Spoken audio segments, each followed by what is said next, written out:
if we get that countdown. No idea. Now how do It I? says we're live. I think we may be live. Hopefully so. Yeah, it says live now. Now how do I get? Oh, the comments will pop up when they do. Yeah. Yeah, we're live. Yeah. All right, let's see if I can play this intro.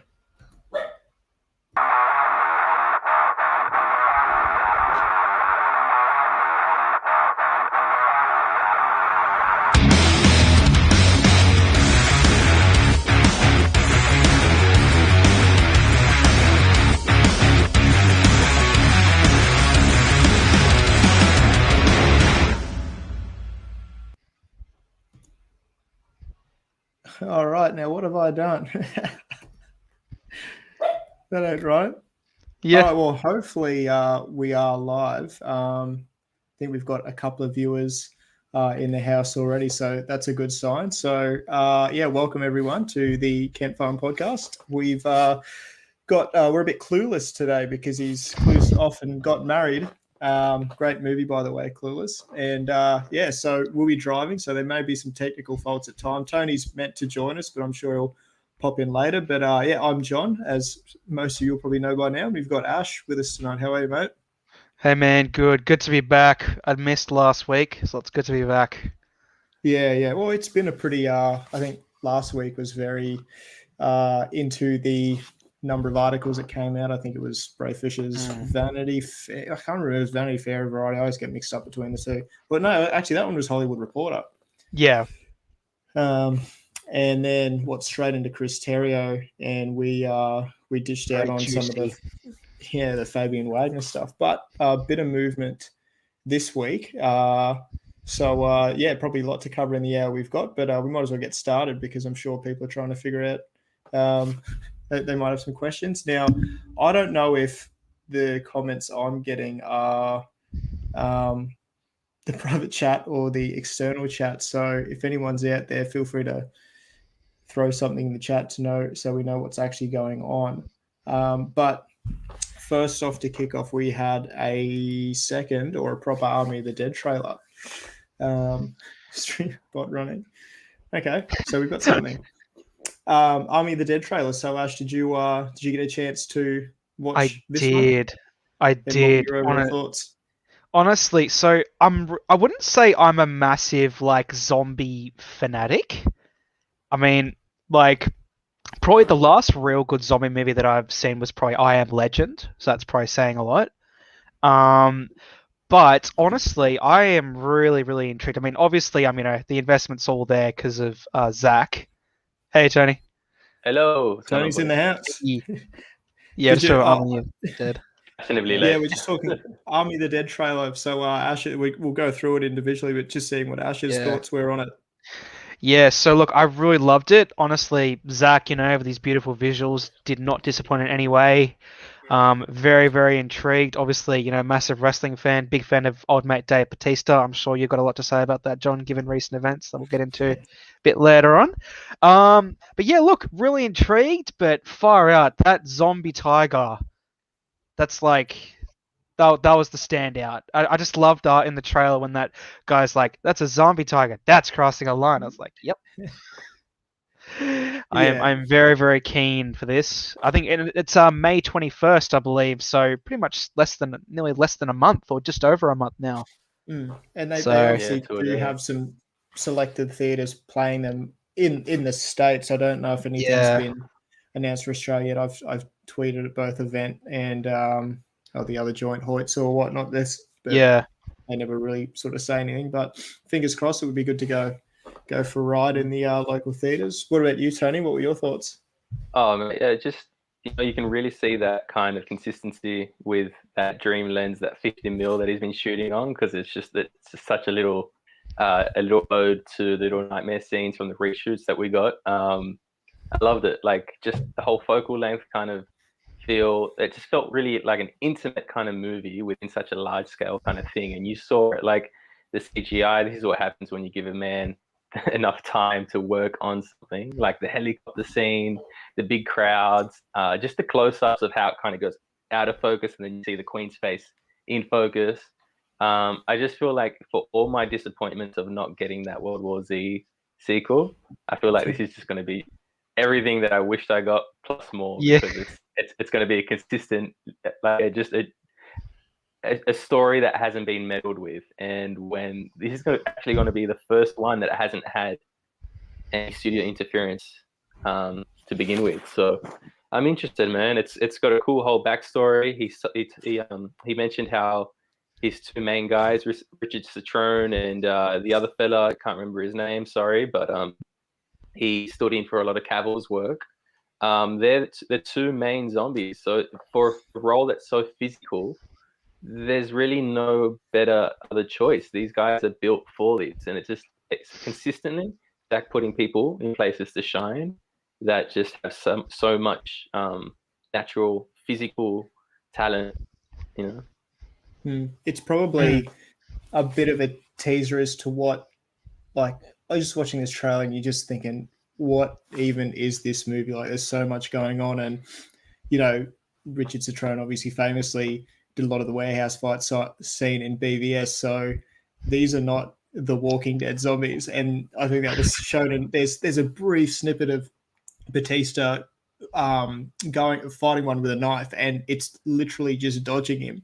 And it just sort of reminded me of back when I originally watched Dawn of the Dead, and I'm pretty sure it was the one of the opening things when they're getting to the. You've obviously all seen Dawn of the Dead, when they just get to the shopping center and they're trying to break in, and you see a zombie sort of just come out of behind the wall, and it's moving really slow, and then it sort of looks at them, and you're thinking, oh yeah, they'll be sweet, and then just start sprinting towards them. You're like, whoa, like fast zombies. It's crazy. And yeah, I'm a big fan of the genre. I would have really loved to see a sequel to World War Z. I would have loved to see a sequel to I Am Legend, or even 28 Weeks Later. Like, I'm just a really big fan of those kinds of movies. And yeah, although this was originally not this movie, but once upon a time, it was going to be some sort of sequel to Dawn of the Dead, wasn't it? But that sort of changed over time rather quickly. I think I heard. Yeah, I could be wrong. Feel free to, if anyone's in the chat that has more facts than me, feel free to throw that out there.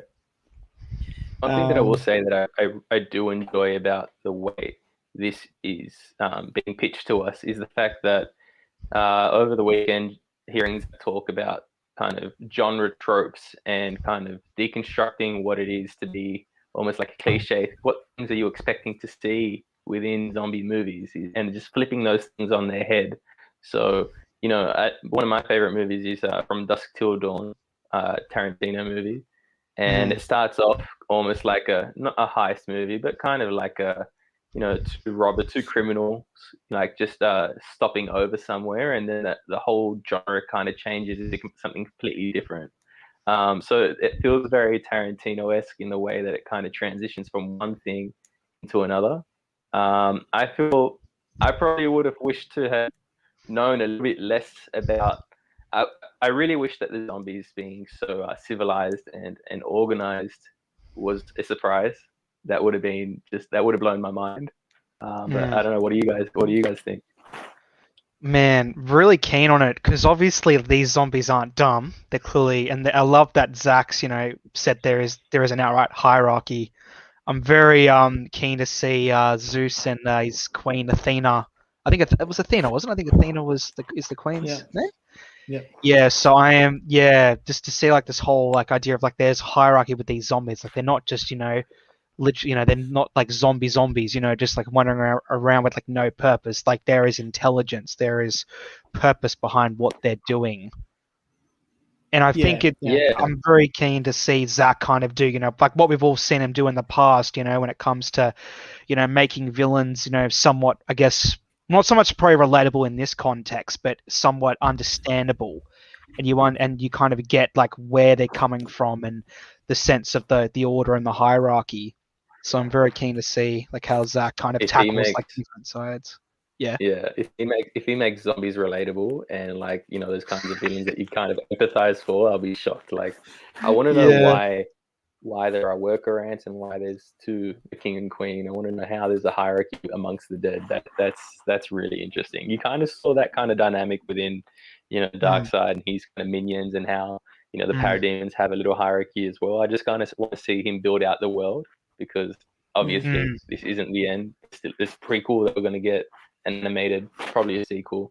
So yeah, keen for it. Yeah, well, I think that I recall watching, I think it was Land of the Dead or something like that with Simon Baker, and they sort of touched on, organized zombies, but I honestly can't really remember that. I think I remember being really hyped to watch it when I finally did. I wasn't exactly stoked on it, but I remember they did have the concept of, zombies evolving and being a little bit more organized. So I just it would be good to keep more as a secret, but you see, how they function and how they're so quick and agile and intelligent. There's a scene, I think, right from the top, how there's just a group of them. I'm assuming Batista and all the main characters on top of a car, and all these zombies are just sort of swarming around them, and you're just thinking, well, how are they even going to get out of that? It'd be hard enough getting out of a horde of bloody slow zombies, let alone all of them. So, mate, when it's zombies, when it's a zombie movie, there's always a way out. You saw the way Glenn. You guys ever watched Walking Dead when Glenn was stuck under the car or something? Yeah. Glenn had so many close calls that by the time it was his time to go, he kind of had it coming. It's for the amount of luck that you had throughout the seasons. I used to only get anxiety when A, watching State of Origin, and B, whenever they were inkling that they were going to kill Glenn off. So when he finally died, I was absolutely devastated. That was the most brutal scene on TV. Through Game of Thrones, everything. I feel like they went too far with it. It was just ooh. Yeah. Once they committed to that death, it was just oh man, it just, for me, it was never the same. It's where do you go after that? How do you give the show a heart again? Well, yeah, I remember making the joke, shortly after, I think that was sort of transforming Negan. I'm like, is Negan becoming Vegeta here, where he was the bad guy and now he's one of the main good guys? I don't know. I mean, it's a weird thing. Yeah, so obviously for those Walking Dead fans, Negan's sort of back and Maggie's back, so we'll see how that unfolds. But so it looks like the Army trailer's going pretty well. I think last time I checked today, it was about 7.5 mil views just on the Netflix channel. I don't have the sort of time to be collating all the other ones, but that's that's a fair bit. But I'm really keen for it. Thing is, I wish the title card at the end didn't look the way it did. It's fun, it's Vegas and themed and everything, but it is so on the nose close to what the old Suicide Squad font and everything was. And I don't know if that's a sick joke that he's playing on us or something, but even a buddy of mine said, kind of reminds me Suicide Squad, all these misfits kind of, and it's a mission that they're obviously gonna fail at, and, so there is it's almost like Zach's own Suicide Squad in a way. Yeah, it'd be funny if someone was just so what do you think? They're just some kind of army of the dead? But speaking of trailers, look, we got a Marvel trailer out today. We got Shang-Chi. Now, I myself, being more of a DC guy, I actually don't know much about Shang-Chi whatsoever. But I don't know. I thought the trailer looked intriguing. I mean, I think some of the fight scenes looked all right. I think the flashback scenes to me probably stood out more. But did you guys watch it all? Do you know much about it, or? Yeah. I really don't. Yeah, very similar to you, dude. Being DC guy, it's one of those stories. Was somewhat intrigued about it when the slate first happened, but for what the trailer was, I was very intrigued. I thought the fight sequences looked pretty good. I kind of, very much enjoyed, the Chinese culture, somewhat, that we're kind of exposed to. I thought, I'm a big fan of the samurai kind of theme style stuff, so I'm very keen to see that explored. It's one of those things. I think it's been a while, probably for me, for a Marvel movie that I've probably gone, look, don't really know too much about it. Look, I'll go see it. Pretty average expectations. Don't really know what to expect. But hey, might surprise me. But yeah, for what I saw, it looked pretty decent. So yeah. What about you, Tony? Yeah, I'm all for it. Just don't give me some cheesy jokes, man. One cool thing I'll say is I was driving back from the drive-ins near where my old place was, right? And I stumbled across this kind of weird little closed-off section, and I thought, oh, that's cool. All these trees and whatnot. I drove through this place I've never been, right? I saw all these big green screens put up and all these security people. I was thinking, what the hell's going on here? They were actually filming Shang-Chi, wrapping up maybe about 6 to 8 months ago now. And I think they might have been filming all of those, all of the flashback kind of old town scenes, because that's where I saw a couple of people walking around in the costumes and whatnot. So it was pretty cool. I thought, like I from chewing on it back then, I kind of thought, okay, it's obviously going to be playing with like a non-linear story. It's going to be bouncing between both and whatnot, and super excited to see, some more representation within Disney, because Disney's just so great, right? Just don't give me any cheesy jokes. That last little line of the trailer really threw me out. Something really serious, and then okay, instantly quick joke. Something really serious, quick joke. It just feels like a formula now. So I'm all for it. Just give me something fresh. Context is already fresh.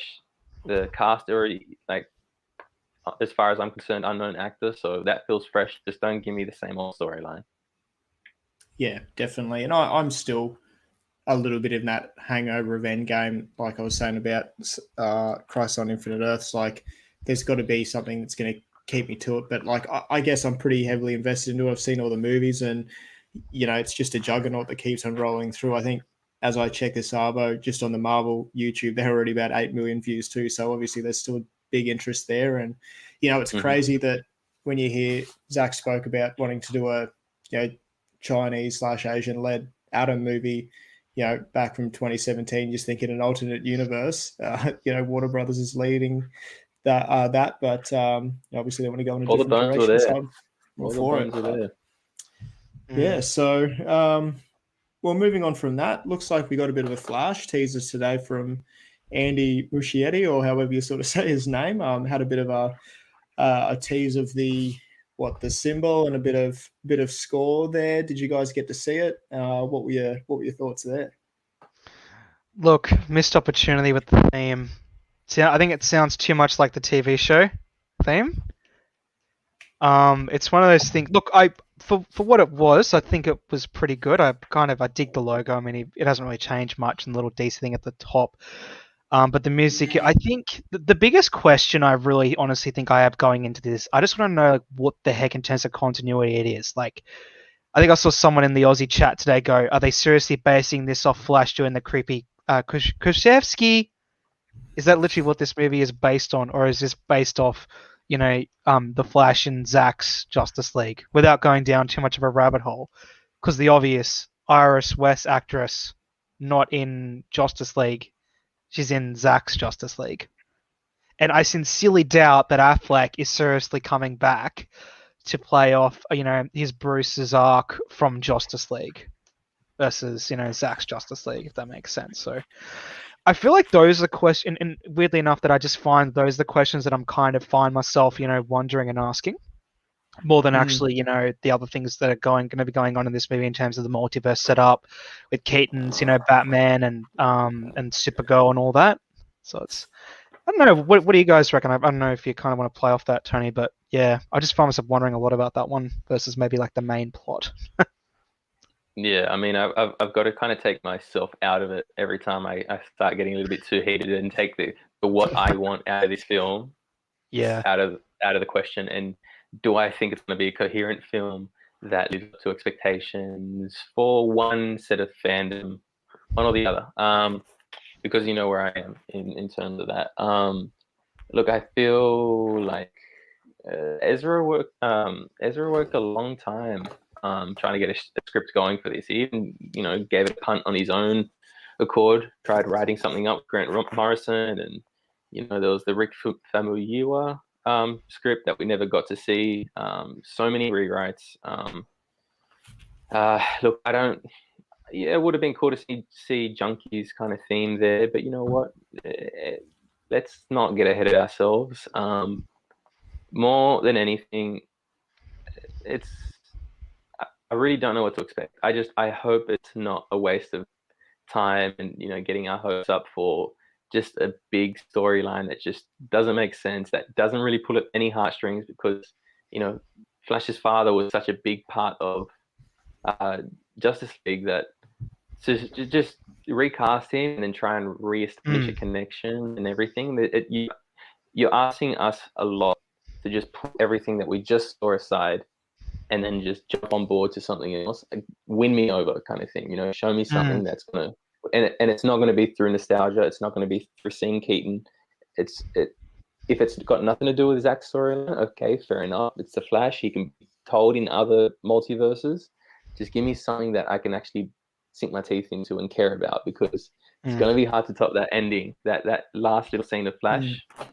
Yeah, when they were sort of getting away from, the direction that we thought they were heading in, I was sort of thinking, well, they've established time travel to an extent. So, is it almost him meeting up with Ben Affleck at the start of the movie going, oh, so this is actually what went down, and he tries again and finds himself on Earth 2 or whatnot, where he runs into Keaton and Supergirl, where they can basically take a story away from the Snyderverse, quote unquote. But again, like that would also kind of feel like a bit of a gigantic filler.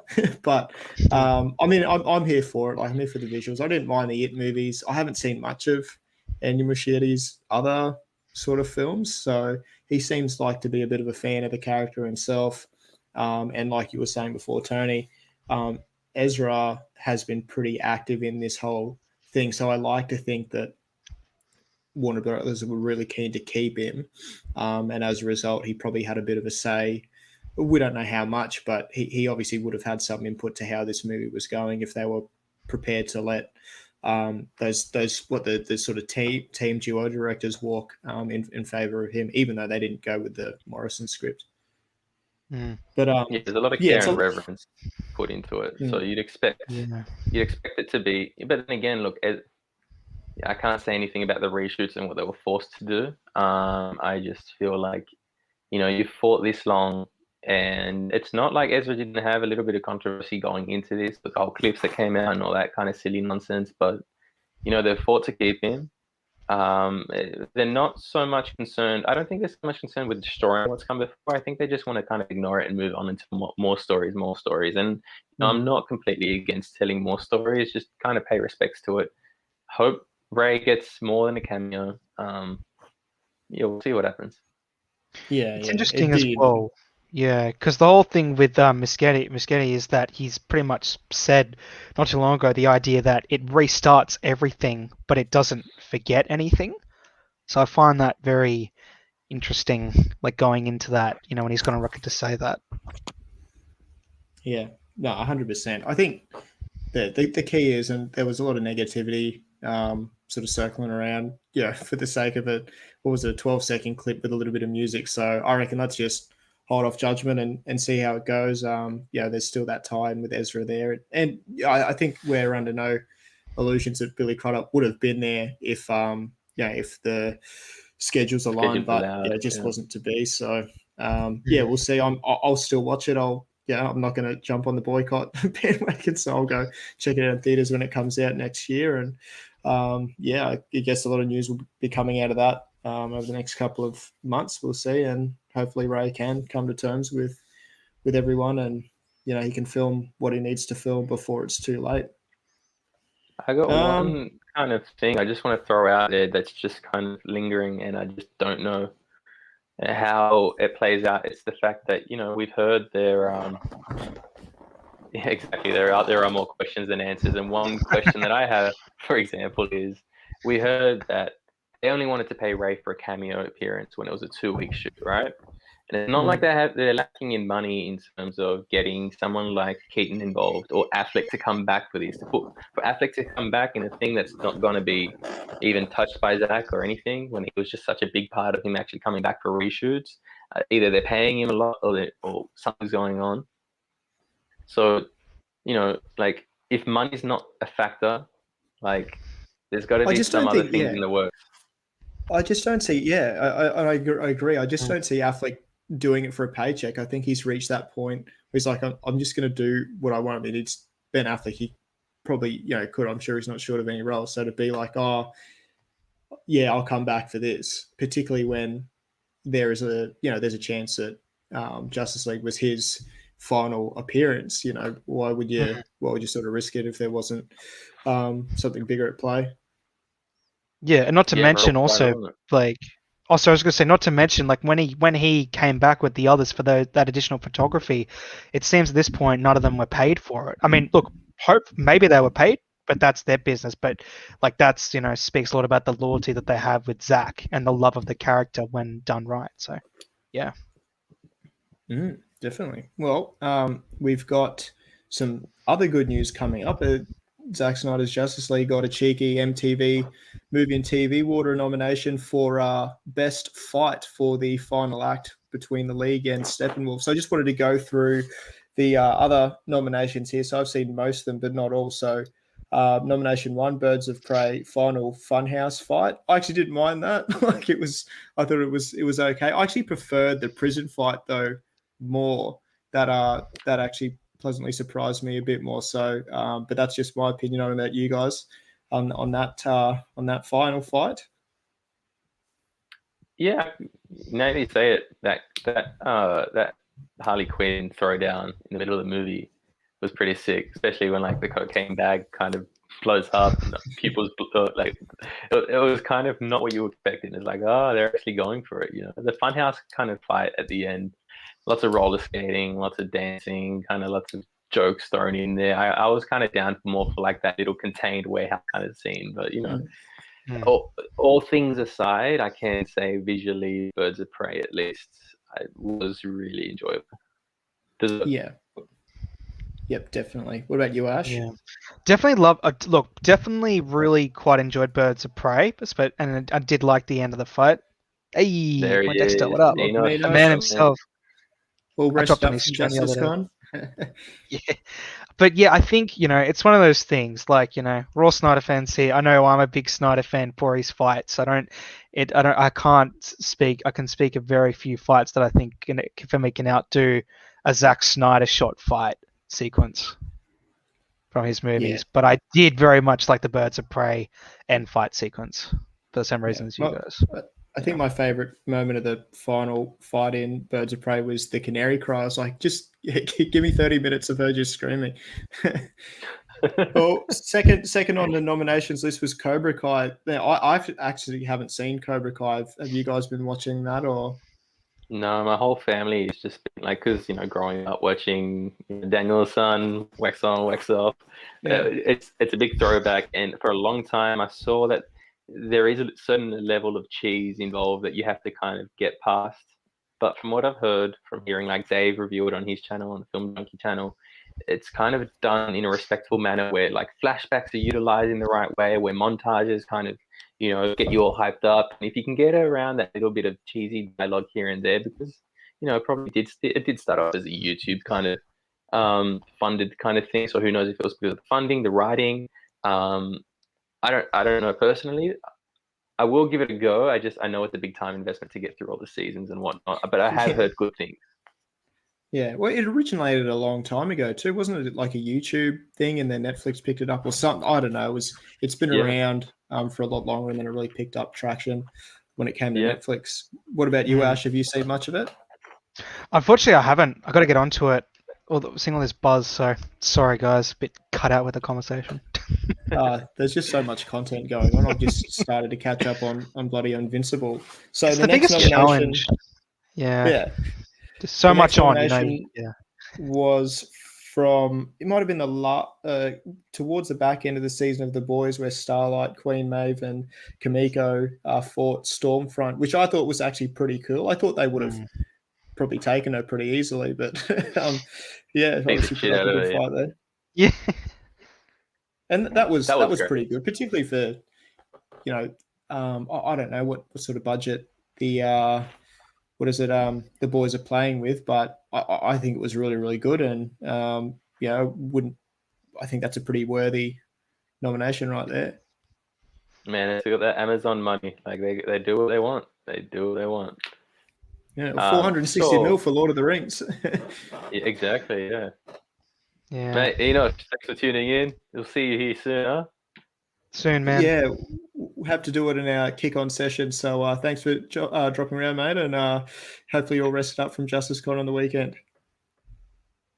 Gotta say, he's one-on-one with Dave Bautista on just the whole Army of Dead, and getting a little bit of the background from his origins and whatnot. It was a really, really good conversation. So anybody that hasn't checked that out, do yourself a favor. Definitely. Here we go. We've got WandaVision, the final battle between Wanda and Agatha. I actually didn't. Towards the back end of WandaVision, I felt really burnt by what was it? Quicksilver. So I'm probably just being very petty here, but yeah, nah.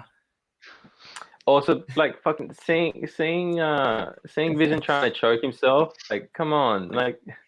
There's memes of Captain America trying to choke Ultron. Like, do we need to do the same old shit the way it happened? Like, the way that fight plays out with like, Vision about to do something, and then he kind of, like the Man of Steel thing when he hits Zod and just carries him through the whole thing. Not for like visual elements aside, yeah, it might have been cool. I guess it was okay. For the amount of money and time put into it was okay. For all the same tropes, for all the same things, for it to play out like so many other things we've seen. For that reason, I was like, you know what, I'm playing on my phone while I'm watching this. I'm sorry. Yeah. Yeah. Well, I did like. It was the quality, and I'm thinking like the visual effects were pretty good for a TV show, but like, I'm going to chalk it down. This is literally a Marvel movie that's been split up into series, so they've got this similar budget. I was looking at it going, oh man, like that's probably what Dragon Ball Evolution could have done, but let's not go there. And then obviously JL with the nomination. I just think that it's a bit of an unfair comparison here. I mean, if you look at the JL, the what's the final like? Close to 45 minutes, probably even a little bit longer. You've got, or just the team coming in. You've got Batman, battling parademons. You've got the whole team doing stuff. You've got Superman's return. You've got a time travel sequence. Like, they actually lost. So, and then you've got the flat out murder of the New God. So, like, I don't know how you pit that against the other ones. There's what do you expect, man? What do you expect? Like, how do you even tackle that and break that down? It's just, just to digest that alone, it's a quarter of the film, that whole scene almost, So, I know what it meant to me. I know that, for example, that was for me the best. That and Endgame, I got to say, that and Endgame both had the best third act, sticking the landing, as you said, kind of moments where the build up is paid off in a way that just blows you away afterwards. And I mean, I really enjoyed Infinity War's final act, because you had from Thor landing and a bit of good, because you're like, the Aussie guy comes down and starts chopping people, and you're like, come on, he's Australian. What would you say, Thor's arrival or Cap getting the hammer, holding the hammer? Which moment in between those two movies? I reckon Thor's was more like badass, but like Cap's was more nostalgic in terms of like, oh, of course he did, like it's hard to pit them against each other. I'd put them in an equal footing, but you think the timing and what would you say if it was Thor's landing in Endgame and it was the hammer in Infinity War? It's sort of circumstantial. Yeah. Yeah, you probably lean towards more Endgame in that respect. I think as well with Endgame, like many things, Endgame was very much fan service driven. You know, like the that final payoff. You know, for all, I think it was 11 years by that time of movies, and just finally having Cap have that moment. It's just that grandiose payoff. I It was do like a remember the theater was louder though. I do remember when I went to see Infinity War premiere night. I do recall the theater being louder for Thor's arrival. I think more people were just Yeah, I like mean, like shocked, when Cap finally picked up the hammer. It was more like a shock not to factor. deep dive into it because like it could be here for a while, but the whole Thor situation, there was a big build up with him having to go back, get the new weapon build, Yeah. almost die Mm. doing it, and then go on a suicide mission, then come back in the midst of a battle when they're losing. I just felt like there was more build up for that one compared to, of course, Cap did it. Yeah, I really like the score when Thor landed, but yeah, I probably got a little bit off topic there. But if anyone wants to vote, jump on, just go to MTV or Google it. I think you can vote up to 20 times within each category as well. So let's show everyone, what we think. And you think 1.5 million tweets, everything that went into to get this movie released. It's if it's up to a vote, I find it really hard to believe that it doesn't win. But hey, we'll be tracking that intently. Now, well, probably the major thing that happened over the weekend that I haven't even got to watch all of it was JusticeCon. So shout out to Wonder Meg and the Nerd Queens and all the hosts that put in all the effort bringing it together, and obviously a lot bigger job than it was. When was the original JusticeCon? Was it? I think it was back in July of last year. Or July? It was July. Yeah. So, Yeah, it was July. Yeah.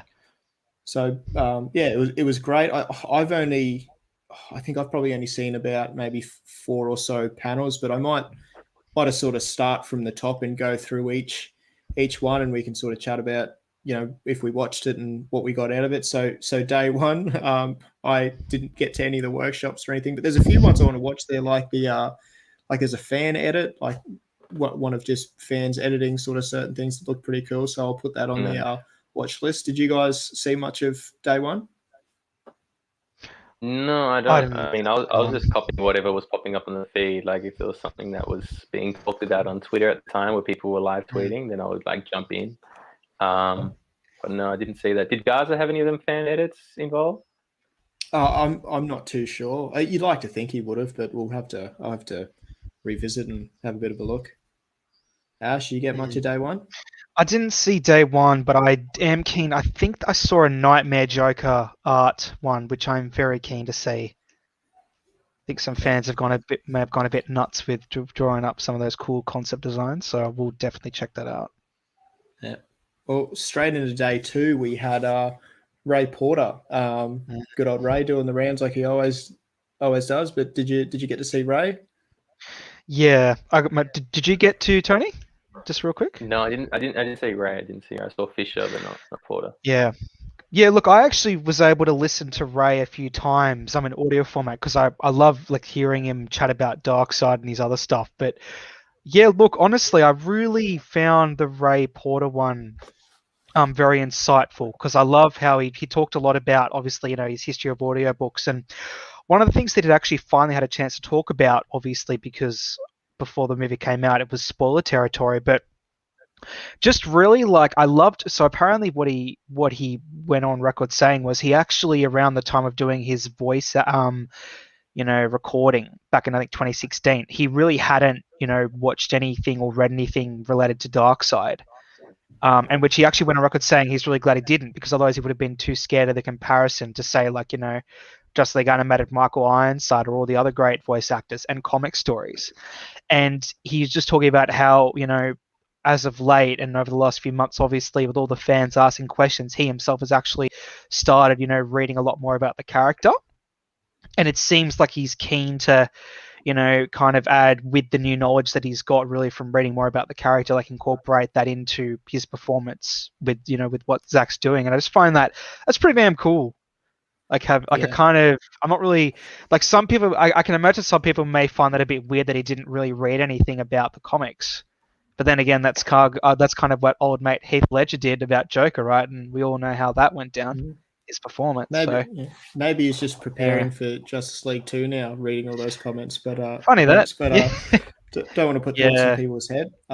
Just Aaron Yeah. was right. So just looping back to the MTV, Gal Gadot has been nominated as best hero for Wonder Woman 84, and Ewan McGregor was also nominated for best villain, which I wouldn't mind. I actually quite Ewan McGregor in Birds of Prey. So, fingers crossed we can get a bit of DC love there. Even though I wasn't a big fan of 84, I was in it. So I don't think her depiction of Wonder Woman was what was really wrong with that movie. But yeah. Anyway, so then we moved into Ray Fisher. Now, I think I'm only about 10 minutes into Ray's segment. Did you guys watch much of Ray Fisher? Yeah, Fisher was a deep dive, man.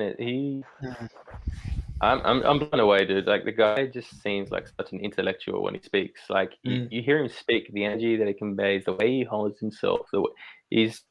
I feel like he's the embodiment of who Victor was. Like, when he's there smiling just before his mum's getting to talking to the dean. Like, he holds himself like Victor. He is the embodiment. He's just, maybe he's not a genius, but like the way he speaks, it's just, he holds a presence, and it's really special. He gets into a lot of cool stuff. Did you guys get a chance to check it out, Ash?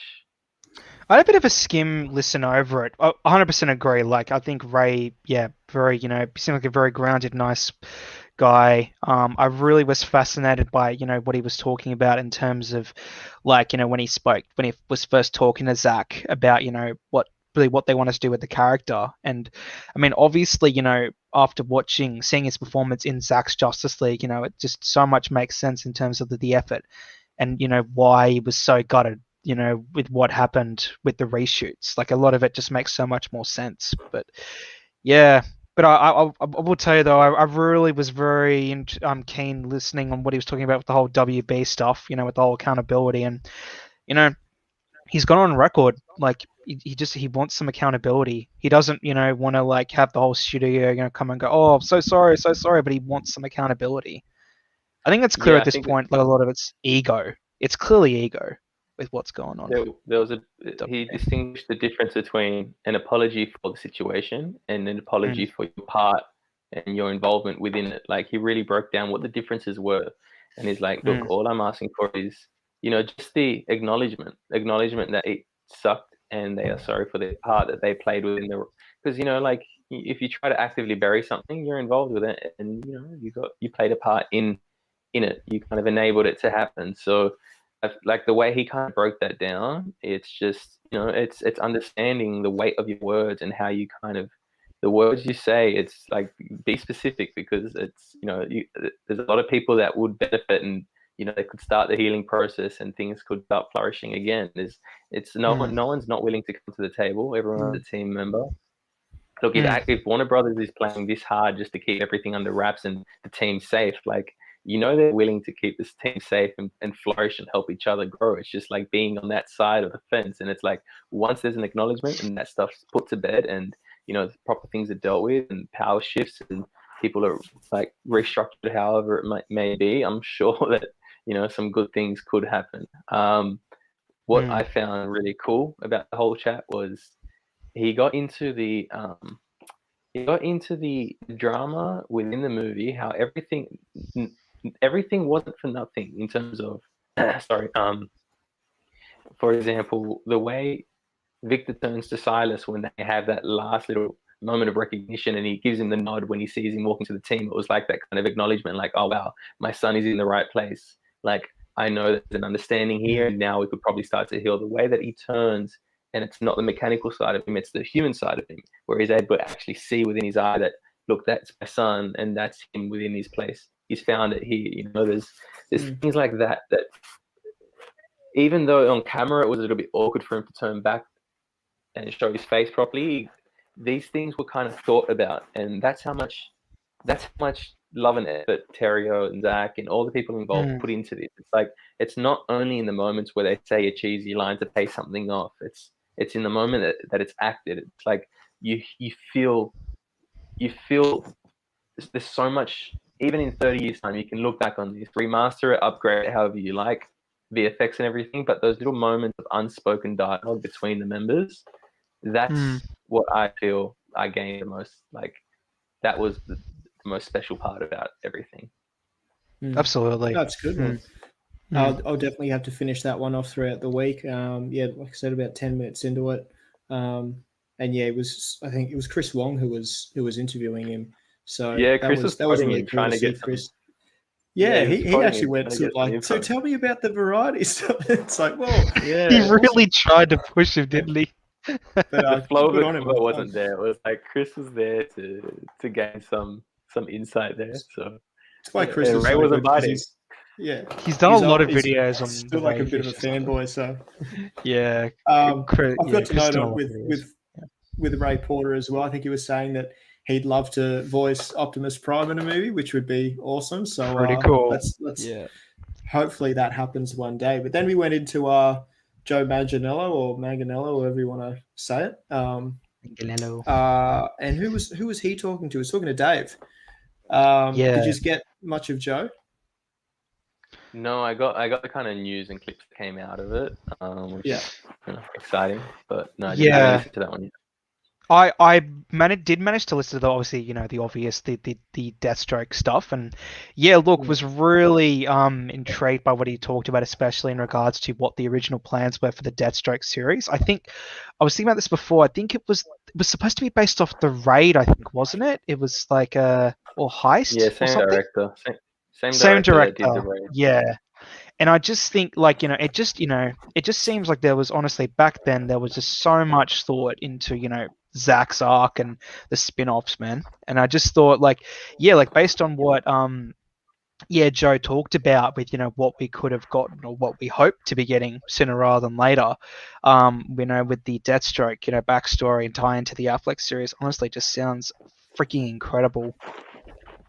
You listen to some of the stuff, and he obviously did a lot of work and had a lot of thought into it. Like I was talking about the katana, he's like, well, I've got a Marine background, or I've been in the army, and no one really carries katana, so I've got to tell a story of, well, what do I use this? And it's not new news, but how he was saying that there was a fight scene of him basically mangling Batman and Batgirl where they barely make it out alive, and that it was one of the quotes where he said that many Batman characters that you were used to seeing get out alive actually don't. I was like, stakes, death, it would have been really, really good to see. And I don't know if it was in this interview, but I had heard him mention in the past. I think it might have been actually, I don't remember who it was on the interview, but he was talking about how his version of Deathstroke because the way we know him in his final form, he's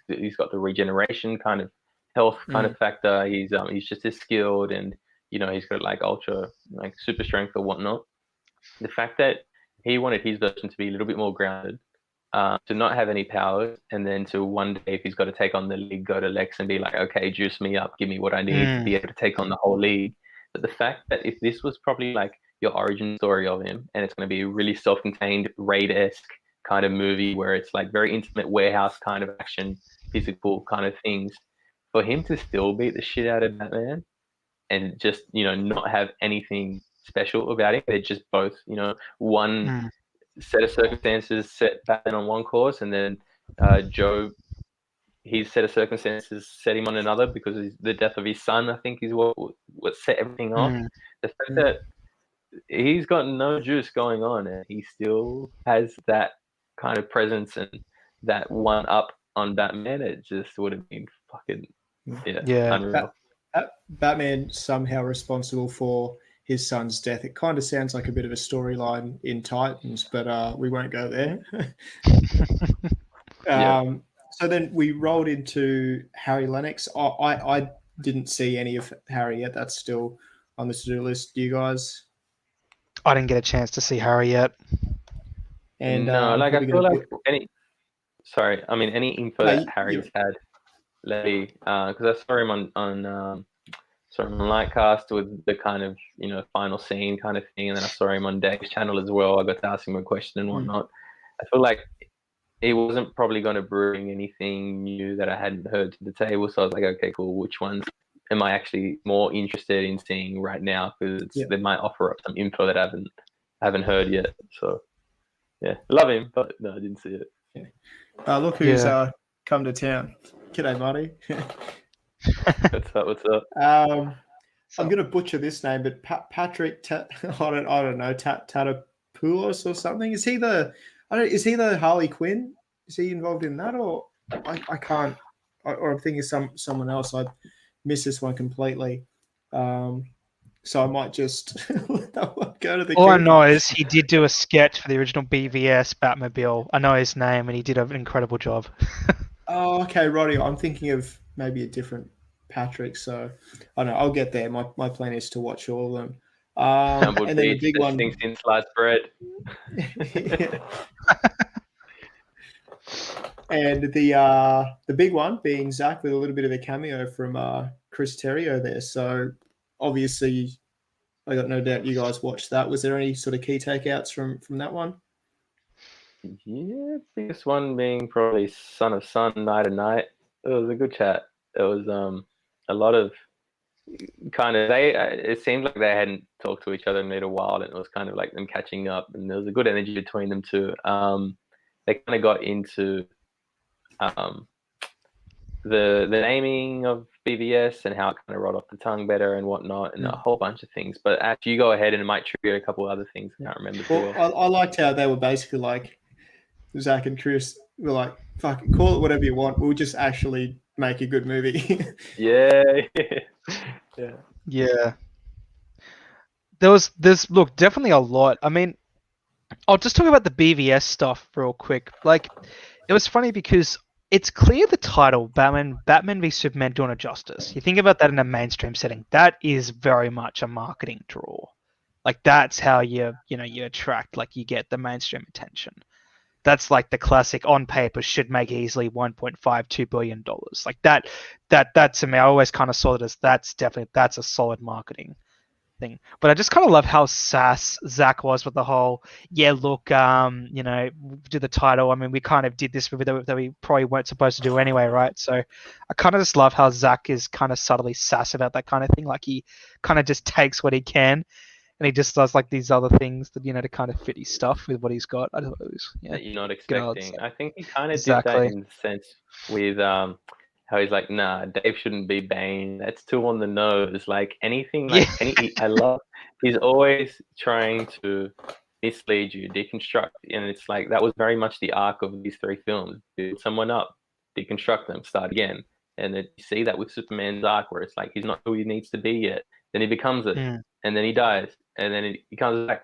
Then he flips again. And then he gets there eventually. So it's always kind of like, the fans just want the final form. Like, give me just like, saving cats out of the tree and lifting up little green cars.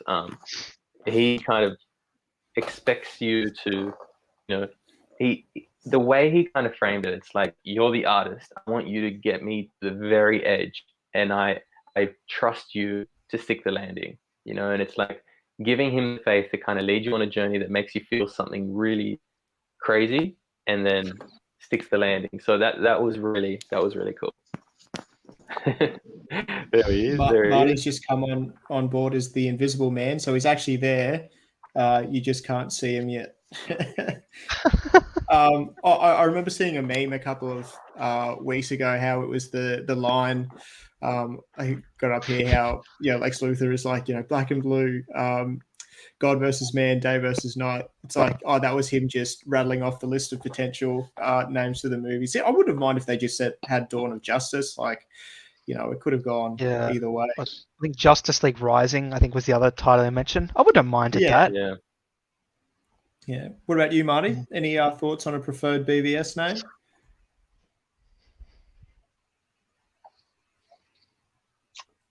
I don't know if you can. It's a tough one because, like, I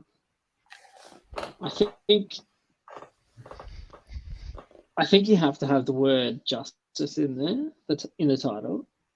But it's hard. because I was always like, let's try and find something without Batman and Superman. Like I put that challenge to, like, a few of my friends, and they were like, they couldn't really think of anything. And then I guess even Zach and Chris on the stream also couldn't come up with something good, or like they were spitballing a few ideas, but nothing ever really struck them. Of like, that's the title, Yeah, they definitely didn't really land on. I think that's like we were saying before. They were like, "Fuck it, call it whatever you want." Like, and just goes to show how short-sighted the studio would have been. They're like, "Oh yeah, we don't care what's in it. Just call it this." It's like, all right. Yeah, they were more concerned with slipping the movie that they wanted past them. Yeah. So, I thought. Didn't they even make the joke of like their granny's pitch tea? Yeah. Exactly. Well, I mean, there was obviously a few things I got out, like the question being, will you continue if, HBO Max offered you, the money?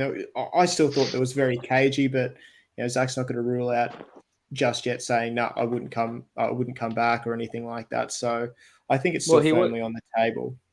Yeah, he was saying it's like, well, if who offers me? Because it's like there's the fans that are doing. The fans are asking him to, and it's like, it depends on who is asking the question and where it goes. How is it going to be? I think a lot of circumstances kind of dictate going forward. Really quickly, just on the name of the title one more time, I just feel like whatever title you choose, it was always going to dictate your expectations of the movie. So if you got a Batman versus Superman, that whole distinguishment between the versus and the V, because versus just means that it's a self-contained brawl-out story when it's such a bigger story where they're still got to set up the Justice League and all that. So from Batman v Superman, no one really paid attention to the Dawn of Justice. They were just like, oh, okay, maybe it's the start of the Justice League. What we were more concerned was there's a big fight. Oh, shit, this also has to set up the Justice League. So there's so many things going on in this, and it's like, no wonder their expectations weren't met, because all they wanted was a simple, civil war kind of little fight about something and then get over it and everything could continue. We're still friends, right? Yeah. There was no humor to let you off. It was a dark story. But yeah, there's also another point within that conversation. One of the fans did restore the Snyderverse. He's like, "What is that? A sign for restore the Snyderverse or something?" And he's like, he did it. And someone asked him about the LED technology panel that I kind of brought up. And he showed just off the cuff like what he had filmed on his phone, and it was just a guy kind of swirling some wine around. And it's like, it looks good, man, especially with like how he shoots a little bit of that tighter focus. Yeah, there's the wine. Yeah, there you go. And it was the sitting was Australia, so it was actually a camera test with Eli, and they're like, and that's Australia. I'm like, yeah, good. Because that's ILM technology, that's Industrial Lights and Magic. That's who's working on Star Wars and stuff. So you can insinuate and think whatever you want to think. If maybe Marvel's chasing him, no wonder all these storylines are coming out and about. But the way he shoots in that tighter format, I don't care about anything of that stuff. What I care about is he's shooting that tighter aspect ratio, that tighter 50 mil or 35 kind of mil kind of shot, and he's using foreground elements, and there's actual set design that sells the background, because you can throw a green screen wherever. It's camera movements that kind of sell it. And when you unlock the kind of creativity of an artist that kind of integrates, because people get wowed by, oh, look, it's an expansive background. But when you think, wait, this guy's showing depth in his images, there's a sense of intimacy when really all that's happening is, he's in a big room with some lights behind him. You see like a nightmare scene within that. I feel like if they had shot that with this technology, it would have not that it wasn't amazing. I think it would have sold it a lot more. Yeah, no, definitely. So I dig that title, Aaron. Yeah, it's a good one. Don't mind it. Superman and Batman. People wanted World's Finest as well, but I don't have an answer. I would have. I look past the title a lot, so it's like, give me the trailer. I don't really care what it's called. So, anything else sort of from that panel that sort of stood out? I'll just kind of say, kind of adding, to what kind of you guys touched on, like with the whole, Zach said he would return, but yeah, I think, obviously he would want to return under the right circumstances, and obviously as the actors, like obviously Ray Porter was asked, he's very much enthusiastic. Same with Ray Fisher. And clearly, Henry Cavill, he loves playing the role. The cape's still in his closet, as he's famously said. Gal loves Wonder Woman more, obviously, loves him. All the actors love him, right? Zach's got all the loyalty, a director and an artist could ask for. So it's clear, at this point, the ball, I guess we could say, is very much in WB's court like never before. And I just think as well, like, I don't know, like, probably don't want to get too much into this because I know, of course, of time, but like, this stuff with the fans, like going, we want it now. Oh, okay, I'm going to give up, cancel HBO Max. It's like, don't do that, Like, I mean, it took us 3.5 years to get the Snyder Cut released anyway. And obviously, we don't want it to take that long to have the Snyderverse restored, obviously. But at the same time, like, I think just, for the fans, take it easy, guys. It's not something that's unfortunately going to happen overnight. Just got to, keep Enjoy up the what's hope. And next first. exactly.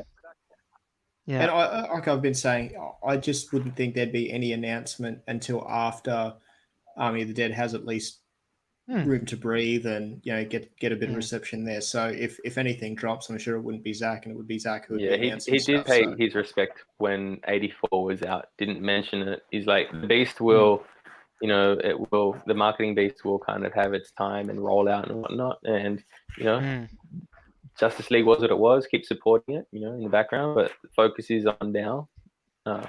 Army. Let's get that out. Yep. All the sequels and all the kind of news that might come. It's like, oh yeah, greenlit for second or greenlit for third, and all the other cool stuff. It's give it time, let it breathe. Like any fine wine, it only gets better. It's there for us to enjoy whenever we want. So yeah. So any other panels that you guys got to throughout the weekend?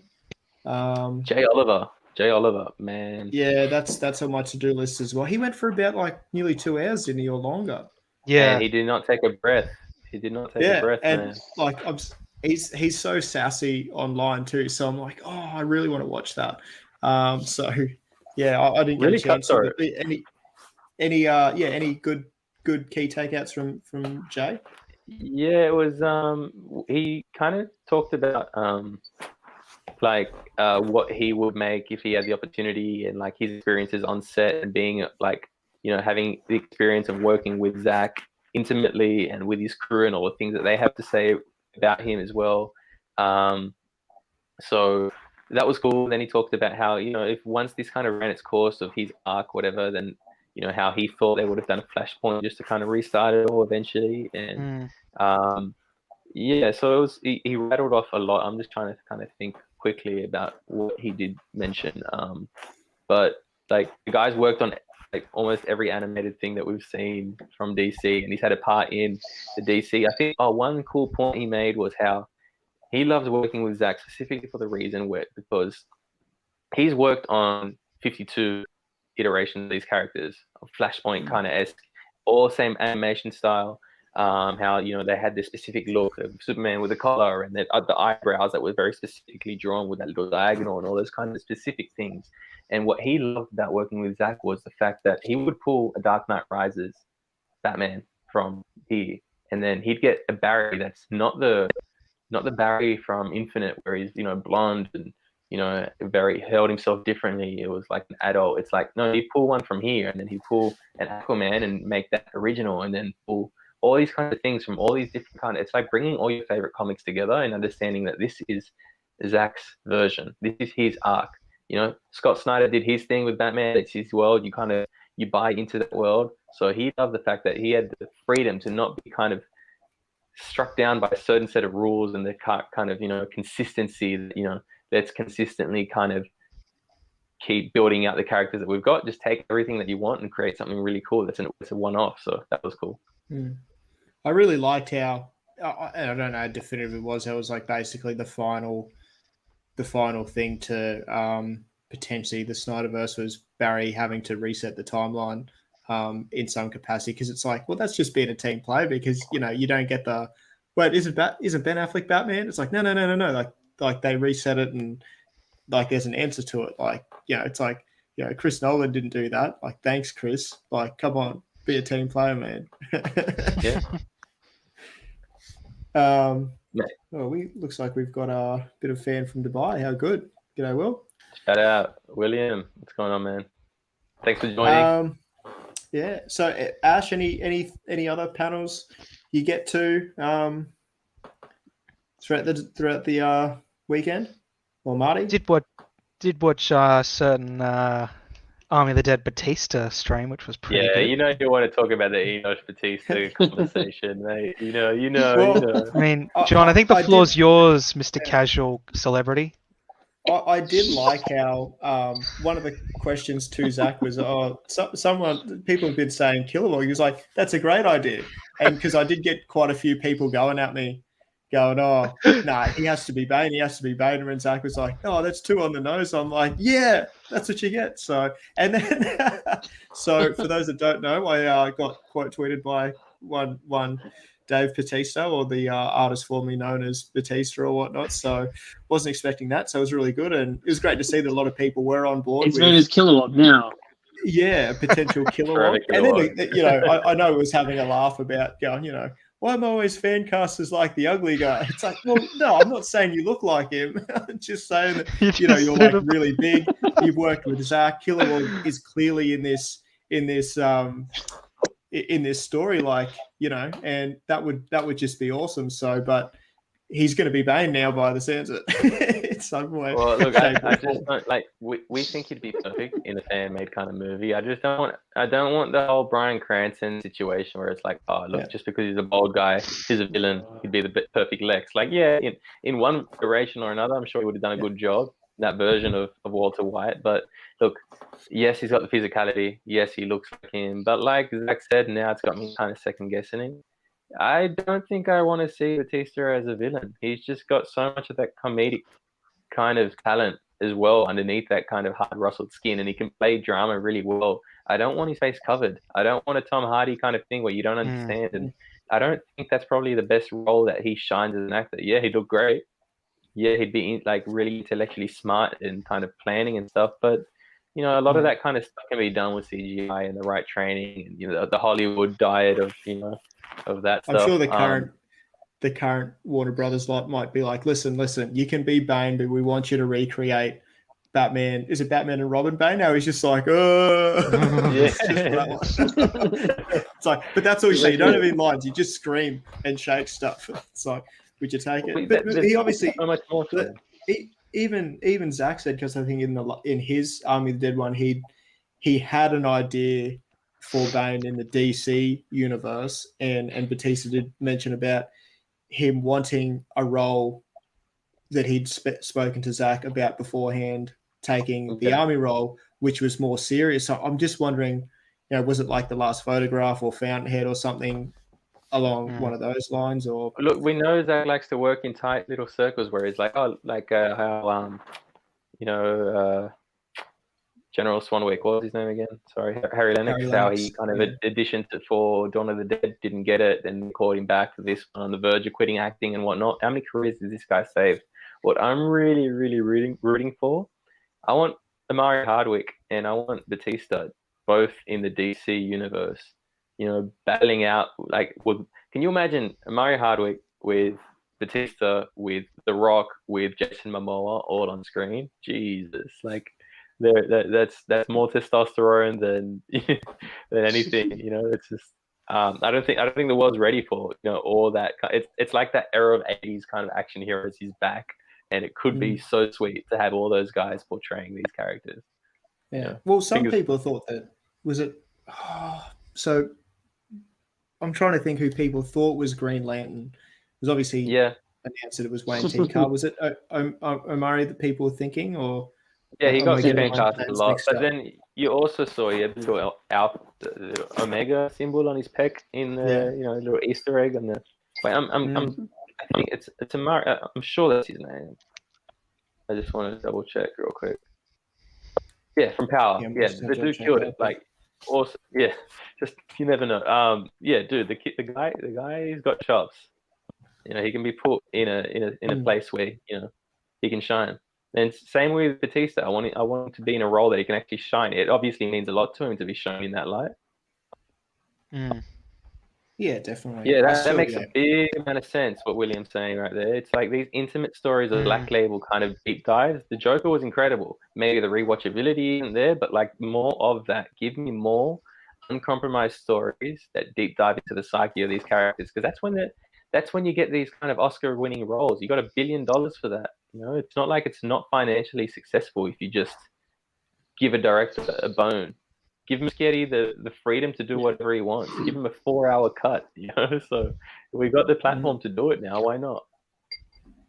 I want to see more like 100%. one-offs. Yeah, Black Like Label, not like more Black long. Label. Yeah, one-off like Black Label is just something different. Well, it's you like can when just yeah. It's like when do anything. I don't know.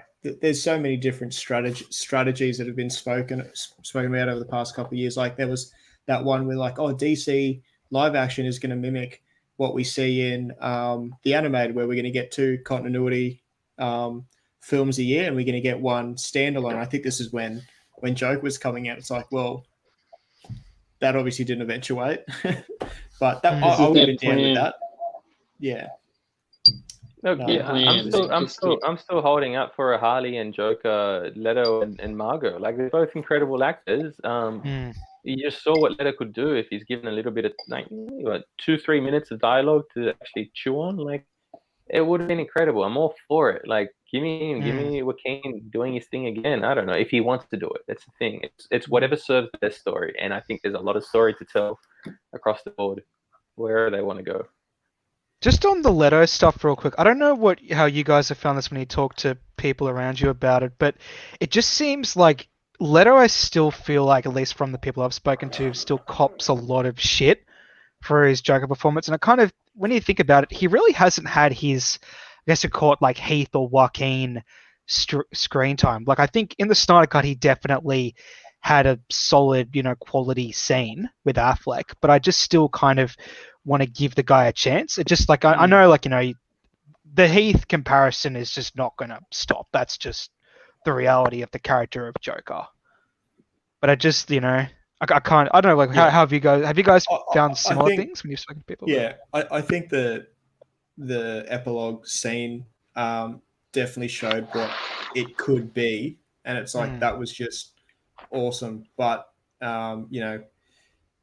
it is an unfair comparison because you've got Heath basically leading a movie, and you've got a very butchered down version in Suicide Squad, and whilst a very good cameo in Justice League, it's still an unfair comparison. There is a little bit of a stigma with whatever the guy touches, though. Like with the little things, for example, people always say, "Oh, he always overacts everything," and he's trying too hard. And it's like, wait, do you want to see a Joker that's just silent, like a mime or something that plays in a box or something? It's like the guy, it's like people complain so much about why didn't Walter White get the Lex Luthor role? Why doesn't Bane get Bane? Because if they do exactly what you kind of expect them to do, then you slate them for it, you slog them for it anyway. So it's like, it's the Joker. He's the perfect Joker. What more do you want? Give him time to breathe. It's just, I don't get that comparison. I don't get that complaint. And is it not better to be surprised in a good way with something that you're not expecting that just blows your mind?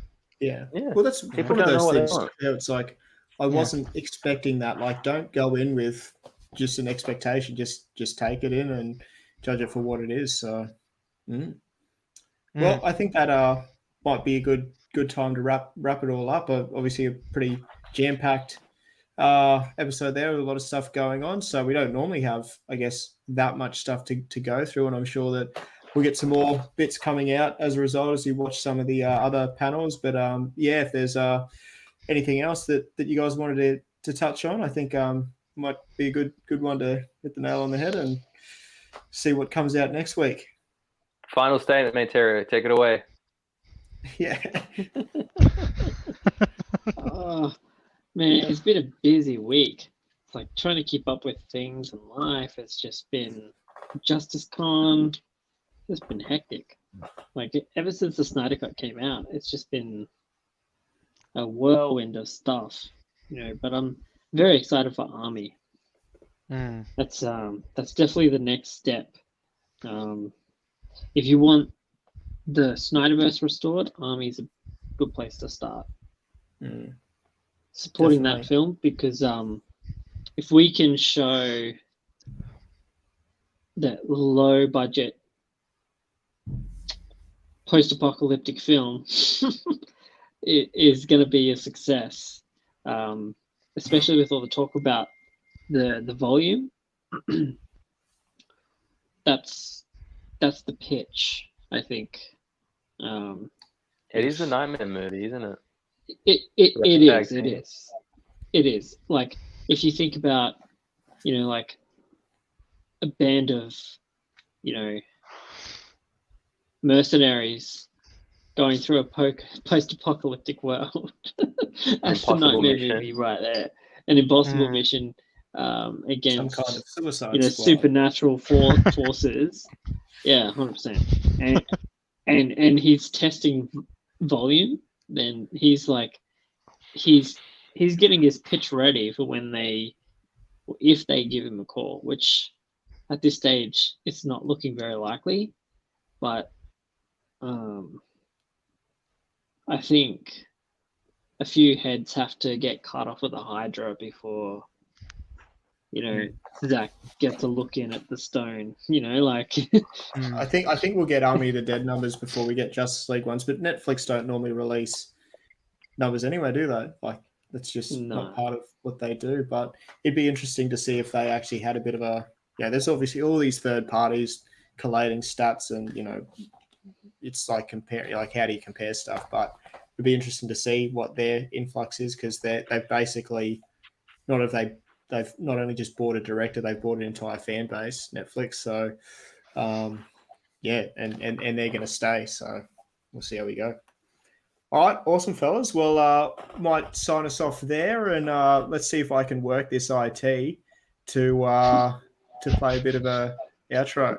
So don't forget to like and subscribe, guys. Follow us all on Twitter. I think our names are there somewhere. And thanks for everyone in the chat for joining. And maybe we'll see you next week.